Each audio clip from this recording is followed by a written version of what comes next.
Hello नमस्ते। म चाहिँ हजुरहरूकै प्यारो ईश्वर गुरुङ।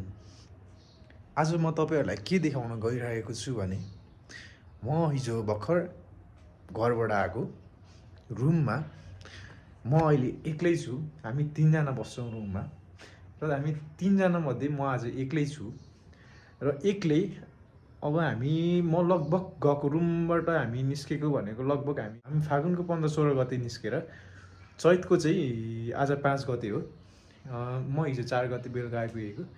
4 गते बेलुका आउँदाखेरि चाहिँ यो रुमको अवस्था चाहिँ निकै नै अलिक हेर्दाखेरि पनि अलिकति डरलाग्दो भएको थियो हिजो। अनि म चाहिँ चट्ट लाएर मनमा पनि खटखट हुँदै भए पनि म छिरेँ रुमभित्र र म आएँ। अनि अब भोक पनि लागिरहेको थियो। मैले त्यहाँ तलतिर हाम्रो शेर्पा आन्टीको पसल छ, त्यहाँ गएर मैले चाउमिन खाएँ 1 प्लेट होइन। चाउमिन खाएर आएर सुतेँ र आज चाहिँ म तपाईँहरूलाई ढिला नगरिकन के भन्न चाहिँ गइरहेको छु भने आज चाहिँ म यहाँ रुम क्लिन गर्दैछु र रुम क्लिन गर्दै मैले चाहिँ हल्का भिडियो बनाउने सोच भएको होला है।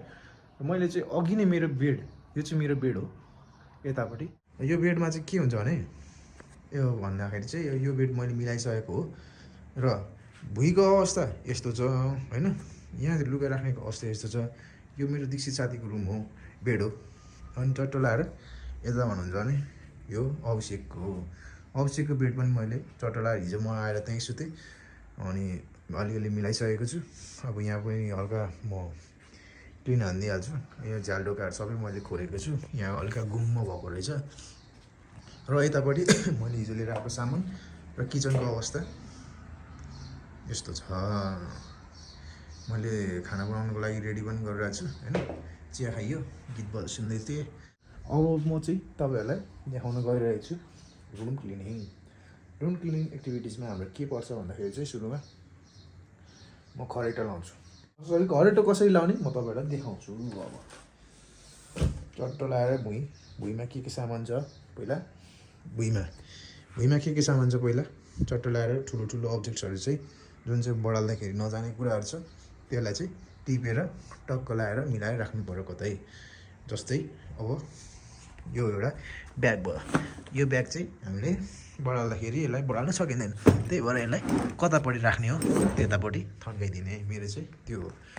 अनि यसरी नै अब मैले चाहिँ सुरुमा चाहिँ हाम्रो यसलाई चाहिँ भन्छ खरेटो मैले अघि ठोकठाक पारिसकेको छु। एकचोटि फेरि ठोकौँ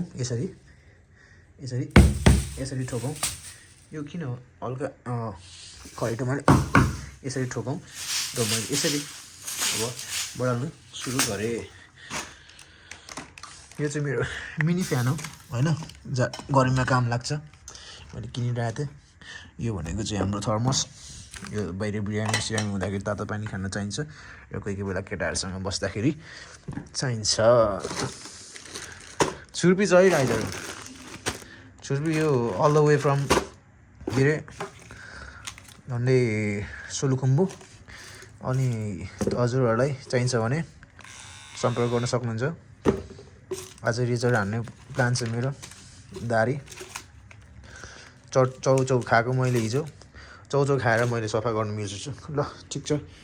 अब यसरी अब चाहिँ म सफा गर्दैछु चट्ट लाएर। सफा गरौँ।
देख्न सक्नुहुन्छ यहाँ कतिको फोहोर रहेछ भनेर।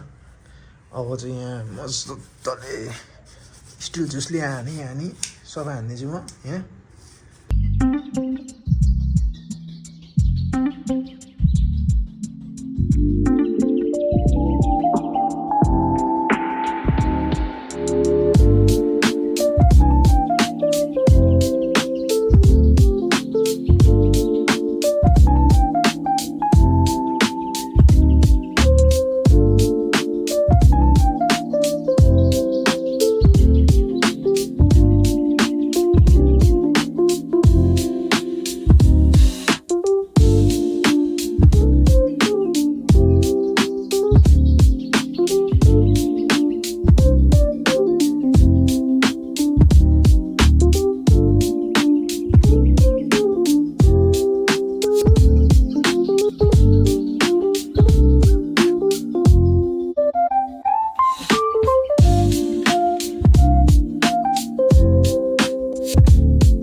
सो साथीहरू अब चाहिँ मैले लगभग यहाँ रुम चाहिँ मैले सफा गरिसकेको छु।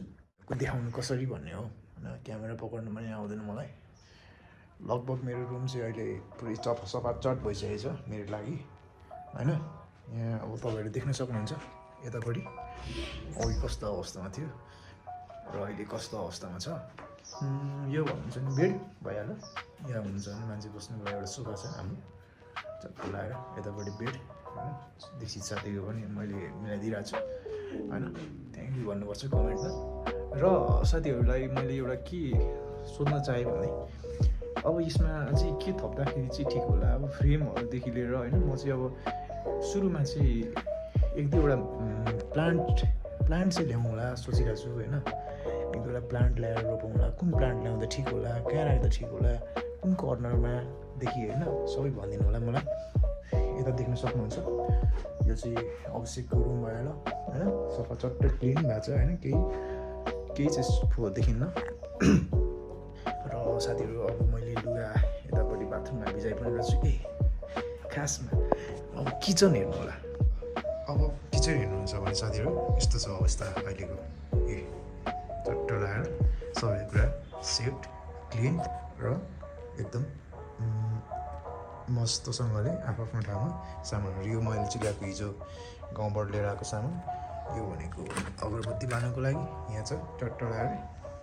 हेर्नुहोस् त अहिले मैले साबुन लगाएर केरा स्टिल जुसले मस्काई गरेर यतापट्टि सामानहरू सबै थन्काइसकेको। चट्टो लगाएर हामी चाहिँ यहाँ बाहिर निस्किन्छौँ। बाहिर निस्केर यसरी भ्यू हेर्न पाइन्छ होइन। टोलारी यतिको मजाको भ्यू छ होइन। साथीहरू अब अहिले यसो दुःख सुख गरेर बसेको छ। अब अहिले एक्लै छु म। अब एक्लै के गर्नु भन्दाखेरि पनि अब यसो टाइम पासको लागि यसो क्यामेरा पक्रेर के छ त भन्दा आफूसँग भएको कुराहरू युटिलाइज गर्दै क्यामेरा पक्रेर हिँड्दैछु म चट्ट लगाएर। अहिले मैले लुगा भिजाइरहेको छु। हामी यहाँ देख्न सक्नुहुन्छ। हामी यस्तो पनि गर्छौँ, यस्तो पनि राखेको छौँ रुममा है। यहाँ चाहिँ अब मेरो धुने लुगाहरू छ, मेसिनमा हाल्नुको लागि कुन दिन जाने हो थाहा छैन होइन। देख्नुभयो कि भएन, फ्रन्ट क्यामेराबाट गर्दैछु ल। चट्टो लगाएर यहाँ अब एकछिन बसौँ कि जस्तो पनि लागिरहेको छ। फेरि बस्यो भने लुगा धुनु पाइँदैन, के गरौँ भइरहेछ। लुगा चाहिँ धोएर आउँछु म है साथीहरू। ल सी यू सुन।